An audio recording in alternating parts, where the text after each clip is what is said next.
ব্রাজিলের মতো সুযোগ সুবিধার অন্য পৃথিবীর কোথাও নেই। একবার নতুন একটা লোকাল যদি আসে 1-2 মাস পরে ইচ্ছা করলে সেই ব্যবসায় আর্ন করতে পারবে। সাও পাওলো, রিও কিংবা সান্তোস নয়, আরো অনেক শহরে গিয়ে বাংলাদেশিরা নিজেদের ব্যবসা প্রতিষ্ঠান খুলেছেন।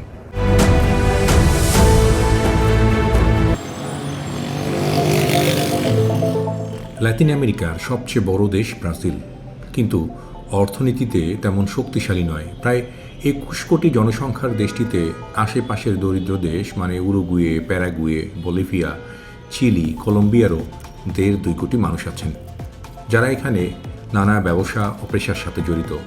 তবে তাদের আয় উন্নতি খুব একটা হয়নি, কিন্তু তাক লাগিয়ে দিয়েছেন বাংলাদেশিরা। মাত্র 2-2.5 দশকে ব্রাজিলের বড় একটি শহরে তাদের ব্যবসা দেখার মতো।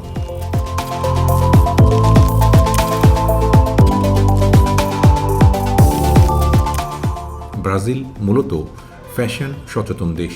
এখানকার নারীরা মাসে মাসে তাদের কাপড় আর ফ্যাশন বদলান, তাই গার্মেন্টস পণ্যের চাহিদা খুবই ভালো। মানে নারীদের তৈরি পোশাক বেশ কেনাবেচা হয় এখানকার দোকানগুলোতে। এই ব্যবসাটি ধরেছেন বাংলাদেশিরা। সাও পাওলো শহরে এই ধরনের কয়েকশো দোকান এখন বাংলাদেশিদের। তাদের কেউ কেউ নিজেদের গার্মেন্টস কারখানা পর্যন্ত গড়ে তুলেছেন, নিজেরাই নিজেদের ডিজাইন তৈরি করেন এবং সেই পোশাক বাজারে পাইকারিতে বিক্রি করেন বিভিন্ন শহরে। মাত্র কয়েক বছরে এমন কয়েকজন বাংলাদেশি ব্যবসায়ী এখানে তৈরি হয়েছেন যে তাদের কেউ কেউ 30-40টি পর্যন্ত দোকানের আউটলেট করেছেন এক একজন। আমি প্রথম জীবনে যে শুরু করছি ব্রাজিলে 300 রিয়াল নিয়ে শুরু করছি আমি ব্যবসা জীবনে। আলহামদুলিল্লাহ আজকে আমি যে অবস্থা আছে আলহামদুলিল্লাহ অনেক ভালো আছি। এখানে হয়েছে প্রথম হচ্ছে ভাষাগত একটা বড় সমস্যা। ভাষাটা খুবই ইম্পর্টেন্ট, আর যে দেশে আসবে অবশ্যই এই দেশে আইন কারণে একটা জানার ব্যাপার স্যাপার আছে। যদি ভাষাটা সে নিয়ন্ত্রণে নিতে পারে, একটু বুঝে শুনে যদি ইনভেস্ট করে, তাহলে সবার জন্য মঙ্গল এখানে আমি মনে করি অন্য বিশ্বের কোথাও জানি না ব্রাজিলের মতো সুযোগ সুবিধার অন্য পৃথিবীর কোথাও নেই। একবার নতুন একটা লোকাল যদি আসে 1-2 মাস পরে ইচ্ছা করলে সেই ব্যবসায় আর্ন করতে পারবে। তার লাইসেন্স এবং লাইসেন্স ছাড়া ডকুমেন্ট ছাড়াও এখানে ব্যবসা করার সুবিধা আছে। আপনার ডকুমেন্টদারি কোনো সমস্যা পড়বে না। যেন অন্য অন্য দেশে গেলে আপনার ডকুমেন্টের ব্যাপার নিয়ে আপনি ব্যবসা করতে পারবেন না, টাকা থাকলেও করা সম্ভব না। ব্রাজিলে এই সুযোগটা ভালো আছে, আপনার ডকুমেন্ট হোক না হোক টাকা থাকলে ব্যবসা করা সম্ভব এখানে। ব্রাজিলে মূলত এই তৈরি পোশাক ব্যবসায়ীতেই সবচেয়ে এগিয়ে আছেন বাংলাদেশিরা। অথচ শুরুতে তারা যখন এই দেশে আসেন তখন অনেকেই বেকার ছিলেন। প্রথম দিকে তো ব্রাজিলে কেউ কেউ তারা এসে লেবারি হকারি করেছেন, মানে দোকানে দোকানে ঘুরে মাল বিক্রি করেছেন, নয়তো বিভিন্ন ধরনের পণ্য রাস্তায় রাস্তায় হকারি করে বিক্রি করেছেন। আবার কেউ কেউ দিন চুক্তিতে কাজও করেছেন বিভিন্ন দোকানে। সেই সব প্রবাসীরাই নিজের যোগ্যতা, পরিশ্রম আর কঠোর এক অধ্যাবসায় দিয়ে আজ বড় ব্যবসায়ী। শুধু সাও পাওলো নয়, রিও ডি জেনিরিও, সান্তোসেও এখন অনেক বাংলাদেশি আছেন যারা খুব ভালো অবস্থানে। মাস গেলে 15-20 হাজার মার্কিন ডলার আয় করেন। আর যারা ছোটোখাটো দোকান চালান তারাও খরচ বাদ দিয়ে অন্তত $3,000 জমাতে পারেন প্রতি মাসে। আমাদের বাংলাদেশ থেকে অনেক ভাইরা চেষ্টা করতেছেন যে এই লাতিন আমেরিকার এই মার্কেটটা ধরার জন্য। এখানে হচ্ছে প্রতিটা ঘরে ঘরে আসলে কুটির শিল্প ওরা। এই মালগুলো আমাদের এখানে বেশিরভাগই লোকাল মাল।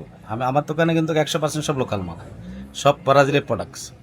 তো এখানে সুবিধা হচ্ছে মনে করেন যে আমি প্রতি সপ্তাহে নতুন নতুন আপডেট মাল পাচ্ছি এবং আমি একবার ইজিতে মাল কিনতে পারতেছি। যেমন আমাদের বাংলাদেশ থেকে যদি আমরা মাল আনতে হয়, আমাদের প্রাইস এবং কাস্টম চার্জ সব কিছু মিলে আসলে আমাদের কোয়ালিটি ভালো, কিন্তু প্রাইসের দিকে এসে আমরা এগুলো কভার করতে পারি না।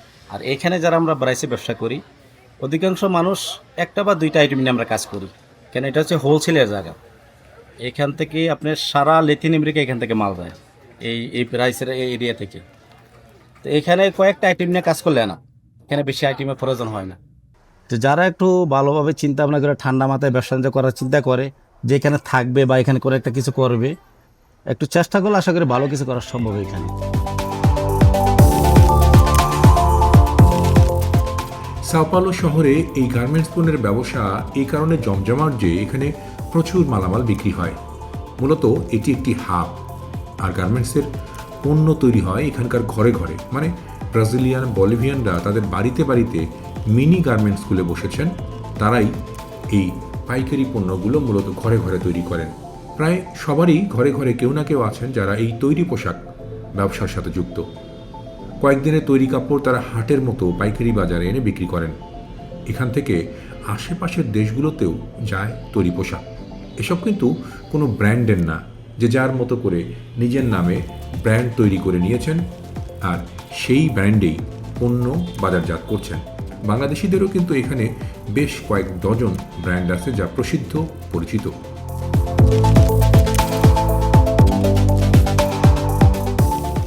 এর বাইরে ব্রাজিলে বাংলাদেশিরা করছেন গ্রোসারি শপ, ফলের দোকান, রেস্টুরেন্ট। কিছু কিছু লোক কাজ করেন হালাল ফার্মে, মানে মুরগি বা গবাদি পশুর খামারের পাশেই এক ধরনের স্লটার হাউস আছে।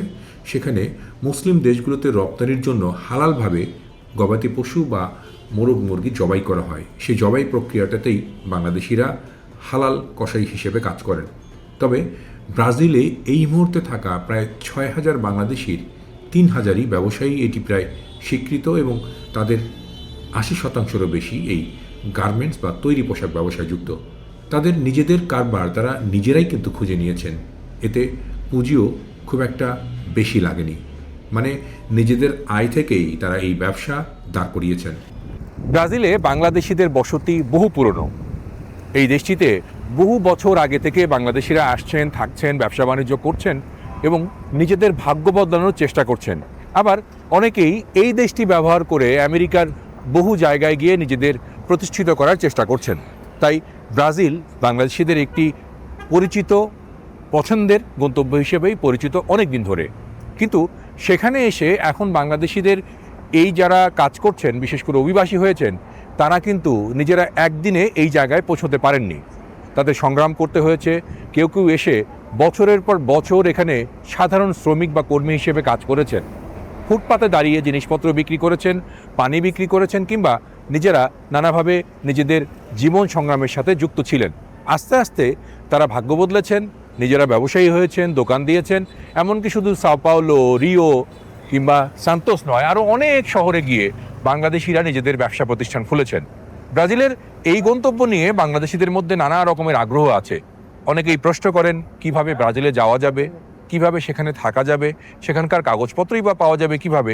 এর সমাধান হয়তোবা একদিনে এক ভিডিওতে দেওয়া সম্ভব নয়। তাই বলে রাখি, যারা এই দেশটিতে অভিবাসী হতে চান কিংবা আসতে চান, তাদের কয়েকটি জিনিসের প্রতি খেয়াল রাখতে হবে। প্রথমত হচ্ছে আপনি কার মাধ্যমে সেখানে যাচ্ছেন, কি কাজে আপনাকে সেখানে নেওয়া হচ্ছে এবং আপনার কাগজপত্রের গ্যারান্টি সে কীভাবে দিচ্ছে। সবচেয়ে ভালো হয় যদি একজন পরিচিত কারো মাধ্যমে আপনি এখানে অভিবাসী হতে পারেন, কারণ ব্রাজিলে কাজ রয়েছে, বাজার রয়েছে, ইনকামের সুযোগও আছে।